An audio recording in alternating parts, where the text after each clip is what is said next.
জীবনের যাত্রাপথে সবথেকে বেশি গুরুত্বপূর্ণ হলো সম্পর্ক। কারণ এই সম্পর্কগুলো আমাদের সেই ব্যক্তির সাথে পরিচিত করায় যাদের হাত ধরে আমরা এই জীবনযাত্রার পথে অগ্রসর হই। এবার এই সম্পর্কে আপনার কথাবার্তা, আপনার ব্যবহার, এটা অত্যন্ত গুরুত্বপূর্ণ।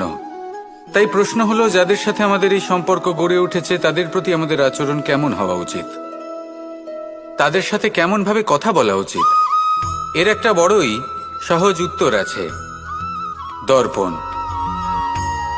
আপনি নিজেকে যেভাবে দর্পণে দেখেন সেভাবেই দর্পণের দিকে তাকান এবং কল্পনা করুন যে আপনার স্থানে সেই ব্যক্তি আছে আর সে আপনাকে দেখছে।